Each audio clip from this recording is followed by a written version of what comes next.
Thank you, Cameron, for the great introduction, and thank you, Principal Ellison, for having us today. This is sensitive, isn't it? I was very excited when Principal Ellison asked me to come speak with you today at this assembly.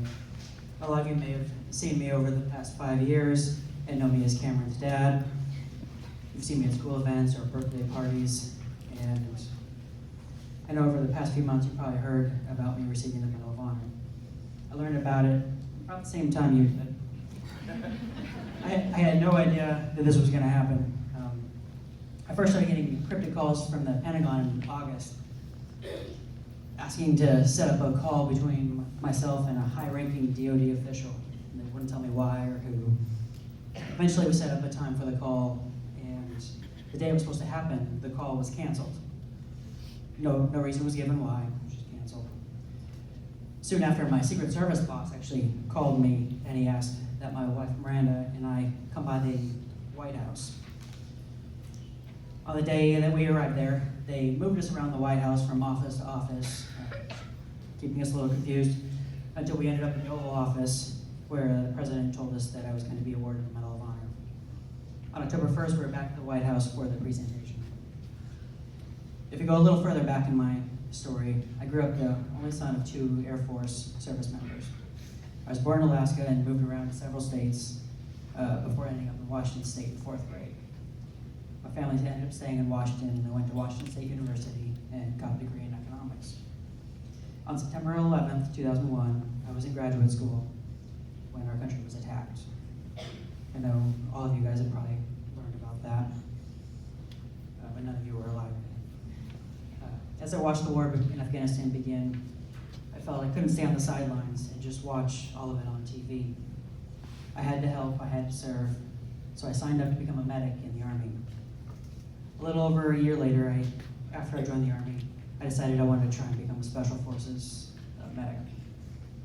As Cameron mentioned, we're the soldiers. Most people just refer to as the Green Berets. I went to Afghanistan on 2 different deployments. It was on my 2nd deployment that we had the battle that resulted in me receiving the Medal of Honor. Cameron was actually just 3 months old at the time. I'm not going to spend a lot of time today going into details on what happened on April 6, 2008. I think Cameron gave a fine summary.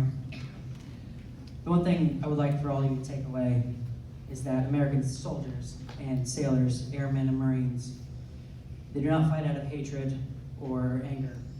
They all fight for love of those who are serving next to them and for those back home. Everything I did on that day was to take care of my teammates, and I was not going to let them down. I believe your school's character trait last week was bravery, and this week is courage.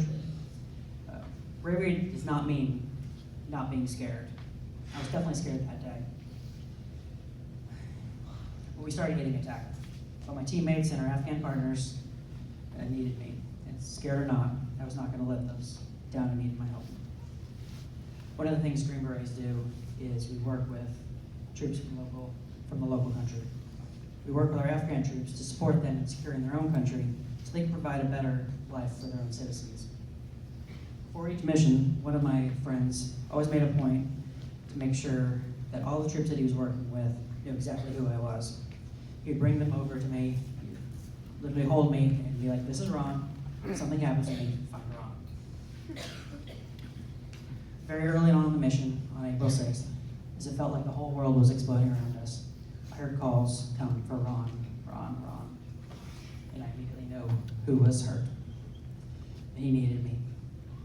And all the dangers around seemed to fade away, and I just needed to go do my job. I went to help him, and while I was helping him, I got a radio call that some of my other teammates, my friends, were also hurt. And they were toward the top of the mountain, so I climbed to them to help save them. The word valor is etched on the Medal of Honor.